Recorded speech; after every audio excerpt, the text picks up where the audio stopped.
Yan mag-iyan ko Wala na po, sir. Opo. Question lang, sir. Why to lang may tang common? Yung connect na sir, negative, negative. Negative, sir. No, Negative to negative, sir.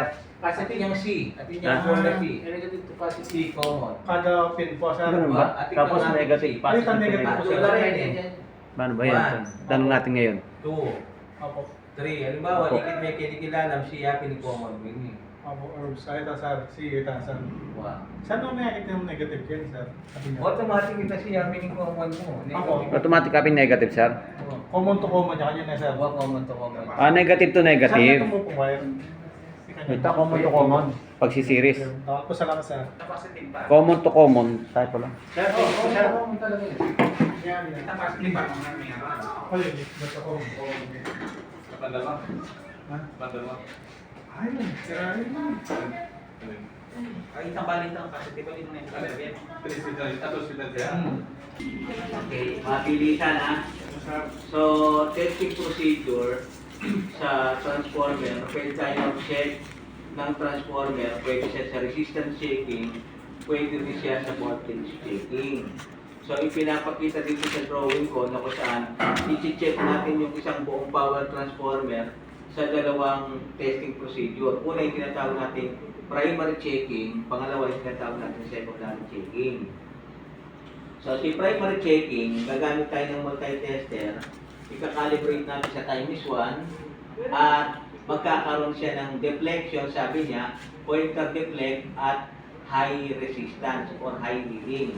So, means, kapag nag-tap ka ng multi-tester, time is 1 calibration, one test prod to the 0 terminal, and the other test prod to the 220 volts terminal, chine-check ngayon natin yung primary winding niya. At ang magiging resistance ng primary winding niya is high resistance. So, ibig sabihin ng high resistance, pumalo yung pointer natin, kukunti lang. Ang palo kasi ng pointer pag kukunti lang, usually sa tester, ito yung meter panel ng tester, iyan yung meter speed, ito yung 0. Kapag ang palo ng pointer, gitna yan. From here, okay, starting niya from here to center, ang tawag natin yan, high resistance. From here up to the end, okay, yan yung gitna natin, gitna yan eh. From center up to the end, ito naman yung tinatawag natin low resistance. Yan yung reading na mababa, ito naman yung reading na matataas. Anya nag-mention ako rito, mahina lang yung deflection niya, meaning to say, high resistance reading or high reading. So, ang deflection, high reading lang, meaning to say, ang primary checking mo, umaandar. Good yung primary checking natin. On the other hand, ang tawag naman natin dito sa kabila, one test probe to the 0 terminal and the other test probe to the 12 volts terminal, ang tawag dito is secondary checking. So, sabi niya sa secondary checking, pointer deflect at low resistance. So, ang pointer natin, ayun siya. So, ito yung starting, nag-deflect ang pointer natin, dito siya, malakas ang palo, meaning to say, low resistance yung reading. Pag nagkaganon, yung dalawang yan, umaandar. So, good, masasabi natin good condition yung buong transformer, primary checking, nakuhanan mo ng high resistance, secondary checking, nakuhanan mo ng low resistance. Ang ibig sabihin, yung pangkabuuang transformer winding ng buong transformer, umaandar siya. Wala pong polarity sa pag-check dyan. Wala siyang polarity sa pag-check ng test prod. So, it's either positive to negative mong kinonekta, yung positive nito, doon sa 12 volts, yung 0 nito, doon sa 0, or vice versa. Okay. Okay? As long na yan ang hinihinging requirements para masabi natin in good condition. Sa primary, high resistance yung magiging reading mo. Sa secondary, low resistance ang magiging reading mo. Okay. Kung ayaw mo namang i-check using resistance, gagamit tayo ng LCP. Sir, pari transformer po ba yan? O, transformer yan. So, sa voltage checking, ang voltage checking natin, that is secondary. So, ang i-check natin ngayon, yung secondary. Yan. Pag chinek natin yung secondary, meron tayong given voltage na papasok sa primary. ano yung papasok na supply? So, ito yung AC, AC. 220 volts. Yes, sir. So, ang source na papasok dito is 220 volts. Magpo-flow ngayon yung current natin sa primary. Using multi-tester, kakalibrate natin sa ng AC 50, then one test probe to the one terminal and the other test probe to the other one terminal. Dahil ito yung 12 volts terminal niya, dapat makakasukat tayo ng 12 volts reading. So, ibig sabihin, kapag pinasukan mo ng supply, yung primary winding, magre-response itong secondary Secondary. natin, makaka-measure tayo ng 12 volts. Ibig sabihin, yung 12 volts design nitong secondary, may response yung output niya, AC pa rin ito, AC pa rin yan. Yun nga lang, yung AC primary natin, mataas dito, na-transform na siya ng AC mababa. So, ang magiging reading ko rito, pwede siyang lumampas ng 12, 13, 14, 15. Pero hindi na pwede tumaas doon. Pwede naman bumaba ng 12, 11, 10 volts. Kung pwede pa yun. Ibig sabihin, kapag nag-fluctuate kasi yung voltage pataas, dito sa reading, tumaas yung kuryente natin dito. Kapag bumaba yung reading natin dito sa secondary, nag-fluctuate ng pababa yung kuryente natin dyan. So, normal lang yun. So, yan ang daloy ng kuryente sa power transformer kapag nagkaroon ng pagbabago, nagkaroon ng fluctuation of current, maaapektuhan yung 12 volts design. Bababa, pwede tumaas, pero hindi siya lalayo. O di may transformer tayo dyan, ginagamit ni tatay nandun sa kantin. No? Pa-excuse ka, si tatay yung nandun sa kantin. Sir, pinapahiro ni Sir Raymond. Itang primary ito, 220, itang output na 110. Secondary. Oo, Primary. Okay, so ito yung transformer natin. Pahiram ako ng tester para ma-i-apply natin yung checking. Assuming, ito yung 0. Assuming, ito yung 0. At ito yung 220.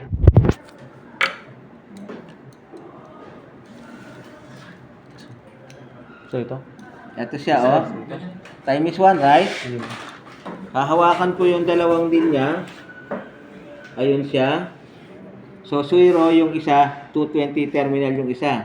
Ayan, nag-deflect siya. Mababang, mahinang deflection, high resistance reading yan. Kahit nalagyan mo pa ng plug yan, same din yung magiging deflection niya. Kasi yung buhay nung dalawang terminal natin, dito siya, parehas lang. Wala. Doon yung ano. Bakit kaya wala doon, sir? Putol yun. Putol po yan. Oo. Okay na tayo sa primary checking. Secondary. Dapat 12. And then, secondary natin, Sir, dyan yung masaksakan niya po, reading na sa... kasi atin yung winding iniking kilo Yung yun. readingan na niyan, sir, ohms. Ohms. Yan, magpasya ka niyan dapat. O, Tapos diba? pag makasaksak na yung 12 volts siya kayo ni sir na eh. Yan yung low resistance reading. Borisab yan, may kakawani kasi winding yung primary na nini, at yung sariling resistance ohms yung primary, at yung sariling resistance yung secondary. Between secondary and primary, alang resistance kini. Daway niya, one test probe to the primary terminal, on the other hand, secondary terminal, from secondary, ala siyang resistance. Ibig sabihin, walang namamagitan between the resistance to Kahit dito secondary sa kabila. into primary. Wala yun. Alam mga connector ay nasa Ala, kasi in connections na yan, primary to primary, that is high, and then secondary to secondary, that is low. From low resistance to high resistance, ala yan. Diba? Buhay yan. So ngayon, tingnan natin bakit wala. Baka may nag-lose lang dito or ayun, nabuhay na. Nag-lose lang. Oops. Yung Mga isa. kabila, sir. Sir, check dito. Mag-lose yun eh. papaterya, sir, yung problema eh. Gamitan depa mo.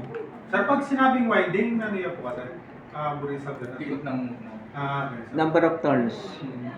May buhay yung dulong linya nang dahil doon sa winding ng wire. Okay? Check ulit.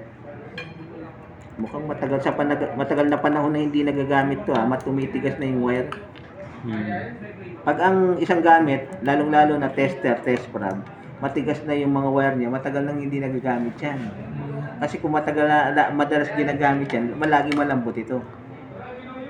akala ko sa pagkala. Sir, pero babalik pa yun. Habang- Kapag lagi mong ginamit, lalo Oo, siya. siyempre. Magagamit siya. Opo. Okay, so magpo-plug tayo ngayon para sa voltage setting. Tawakan mo, no?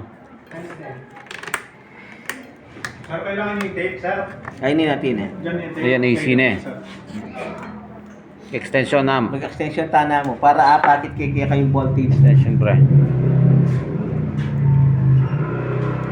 Sir, paano yung mabig sir? Mga lang nga, bago pa check ko check wire mo, test ka gamit mo. Ikaw connecting wire kay nini wire kay hindi ka paano mo tututin. Continuity, time is one calibration. Time is 1 niya rin.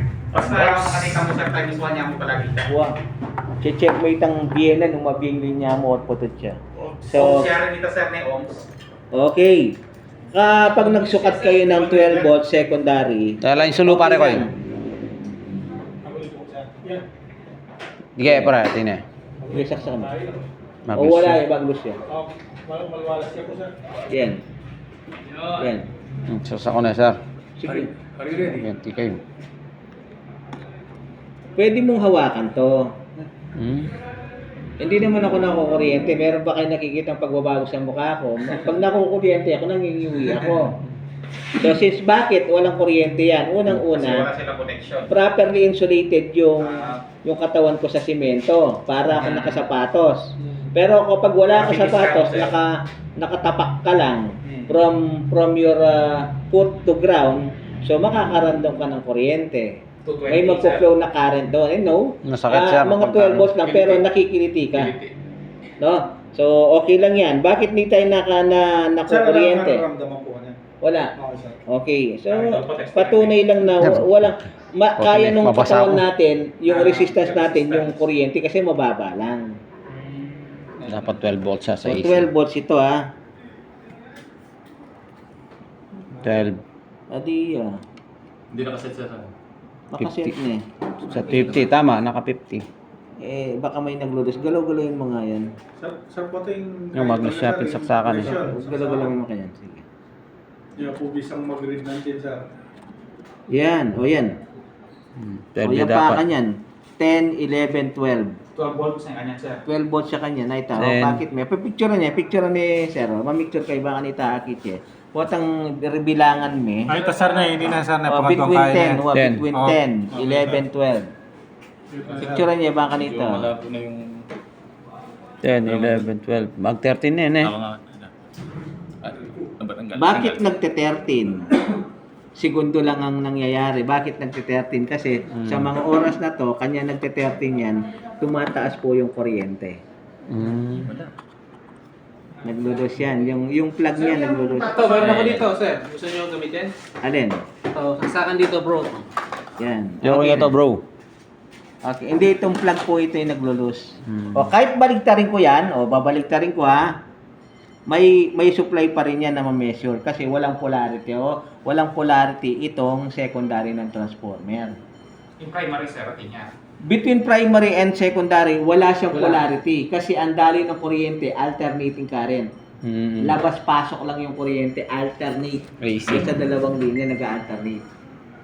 Pero pagdating sa DC, dadaan na ito ng rectifier diode, dadaan na ito ng capacitor with resistor, may polarity na yung dalawang linya noon. Magmula rito, dito. Dito wala pa. Pero pag dumaan na siya ng electronics, magkakaroon na siya ng polarity. Okay? So, kung sakali man, bagutan eh, maka-encounter kayo ng transformer na maliit sa mga inverter board at saka to, pareho lang yung testing procedure ng primary at secondary. 12. Kung halimbawa, sir, paano namin malalaman yung primary ng mga transformer sa inverter board? I-trace mo. So, yung dalawang linya ng primary patungo yung sa 220. Primary. Oo, ng AC. primary. So, yung secondary, saan patungo? Papasok yun ng rectifier diode. Papasok yun ng capacitor. So, alam niyo na ibig ko sabihin, yung Oo. primary, nandun sa linya ng hot. Yung tinatawag nating hot na kuryente. O, yung secondary, automatic yung papunta sa output. Yun yung magsusupply sa rectifier diode. Yung sa primary na, sir, wala rin polarity yan. Sa primary. O, dito sa primary, walang polarity dito to. Sa secondary, wala. Ang pinaka-polarity nila, hindi pwede magkabaliktad. Baka hanggang gawin nyo, sir, yung secondary, ito yung gagawin kong 220. yung primary, yung gagawin kong 12. Hindi mangyayari. Patay ngayon yan. Unang papasok yung kuryente sa secondary, puputok na yan. Kasi ang disenyo ng secondary, output lang. At ang disenyo ng primary, low input lang. resistance, sir, low resistance. Yung secondary. Secondary. Yung primary, high resistance. High resistance. Okay. Kami nabalo kay transformer. Wow. O di check nyo yan, mamaya. Pa-erase ko muna to kasi Sir isang... Ikay, di ba kayong board dati mo rin transformer? Pwede, nung pareha siya mo value, sir, malati o maragul, pwede may gamitan na the same kahit. Wow.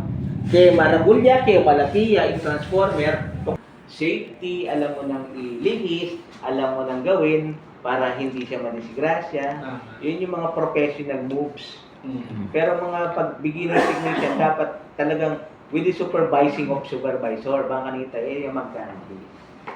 Okay lang yun. Sito, kapag may linis na ka man, with or without may bantay ka, alam mo na dapat ang gagawin mo. Kasi ituturo naman sa iyo ni trainer yan kung paano yung tamang paglilinis na hindi ka nakakadisgrasya. Laging tatandaan number 1 yung safety ng technician. Safety ng mga gagamitin natin, safety din yung unit natin. I-consider pa rin natin yung tinatawag nating OHS, Occupational Health and Safety. O siya. O siya na eh. Okay, sa... Excuse me, sir. Hindi ko pagdalan, sir. Ba't ari may pay copy ko yun eh? Nakari ko rin magbiyahe. Lubaw, sir.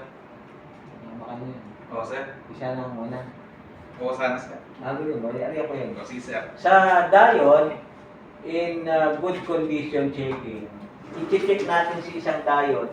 Isang diode lang, pero i-check natin siya ng baliktaran. Ano ibig ko sabihin, baliktaran? I-check natin yung forward bias at i-check natin yung reverse bias. Paano ba natin malalaman yung forward bias? Nasa. So, positive to positive connection. Atin yung kaya. Negative to negative connection. That is the forward bias connection. Forward bias checking, ang tawag natin ito. In forward bias connection. Kapag forward bias connection, dapat the calibration is time is 1. Sabi niya, pointer deflect at the middle of the panel. So, mag-deflect na yung panel natin sa gitna, sa middle. Okay? So, kapag chinek natin at nag-deflect yung pointer natin, ibig sabihin, may buhay yung primary natin o yung forward bias natin. On the other hand, sabi niya, reverse bias checking. So, pag nag-check tayo ng reverse bias checking, dapat ang pointer no deflect. Hindi magdi-deflect ang pointer on the reverse side.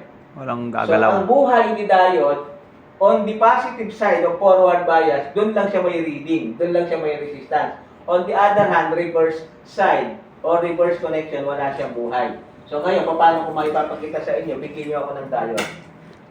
Yung negative to positive. Then the pointer, look the pointer. Pointer deflect at the middle. Sinobra yung bagya, sir? Okay mo yan. Okay po.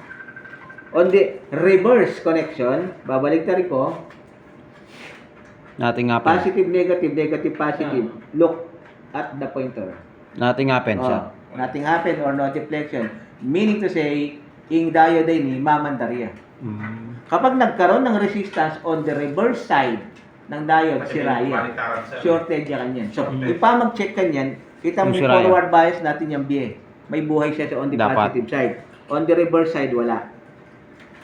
Okay. Okay? Dapat wala siya. O, reta, sir, diyan mo kumeta. Ay, ito pala, mag-check na ko. Sige, Sir, sir. diode para lower niya po kayo. Kaya na kaya na nila, sir? Yung diode, yapin nitang i-connecta mo Okay, sa secondary ni transformer. Yung diode, yapin yung mag-obra para ma-rectify at ma-convert itang AC gawa ng DC. Direct current. O, tama, sir? Tama. At ilang volts po din, sir? Tingnan mo, Okay, yung mga ganitong 10.5 value volts. na diode, hanggang 50 volts ito. 50. So, for every diode, bibili ka ng diode, meron siyang... Yung value na ng diode, Yung transformer. eto sir, ginagamit. Ay, ginagamit na. Oh, ito. Ito na. Oh, alis ka na ba? Ikakabit eh. Sige. Ito po. Saan ang positive nito? Itong parang may puti. Ito may puti na to, ito. Yan ang positive. Oo. Tama. Okay. Wala kang kaligaw. Halimbawa, sir, 50 sir, volts. nakakita tayo ng diode, pero wala na siyang guhit. Paano mo Oh, paano nalaman? yun, sir? Assuming, tatakpan ko ha. Baliktaran, sir. Assuming, tatakpan ko. Baliktad lang. Tingnan mo, baliktaran. Oh. baliktaran mo yung check ka niyan. Assuming wala kayong nakikita dyan ha. Kunwari, ayan, sir, nag-deflect dito. Baliktaran nga niya. On the side, no deflection. Okay lahat. O babalik ko rito. Kung saan siya nag-deflect, Siya tayong positive. pinipositive mo ini. Nung nora niya may deflect, ito yung positive. sir. Wow, happy nito. Yun yung techniques para mahanap mo yung positive. Kasi sa katagalan, hinahawakan mo to, natatanggal yung pagkapintura. Pag kinyanan mini ko na yung pintura, buro sabihin local yung diode. Dito ang original na diode, at mas kinuha ka rin piyesa, hanggang ka rin gamit ang masalita ngayon, ito yung original. Pag malya, Kaya pala malaring ngaliwang kain eh, dahil karang pag pyesa. malya, yung piyesa, buro sabihin, Maling kilob. original yan. Pag mura yung piyesa, buro sabihin, may na yung klase. Pag mahinang klase, sila yung mga tipong hindi Walang local ka rin. Yung mga local yun. Okay na tayo dyan sa diode checking. Sir, yung diode mo niya, sabi niya piling dagunda rin. O, tipo, At yung pandagol ka yan. Standard value na nina, 1N4007. Ito, sir. 50 volts na rin eh. Pero ating 1N4006, 4008, 4009, Ano pinakamata sa kain? 4012 yata, tsaka 100 volts no rin. Sir, ito yung dali siya. Yan, diode na rin. Pag kaya naman din, pang from 3 to 6 ampere na rin. Same yan naman yung pamag-check. Same yan naman yung pamag-check ng malaki ang pong maragol. Meron din sir, meron pa. Meron da, tama. O, gumagana pa. Oo. Gumagana pa, pre. Wow. Maano mo na yan, madadiagnose mo na yan. Wow. Palapit na tayo ng palapit eh. Okay. Sabi ko naman nung kaya kayo eh. Buwan eh. Cover mo na ng 1K. Nadiagnose mo Parehas na yan yan. naman, yung power supply ng gagawin tamo. Capacitor Ako tala ka niyan. ang inverter board tamo. Parehas tamo. Okay? Nako, nakapi na ba? Sir, Copy and then erase. sir, wait lang.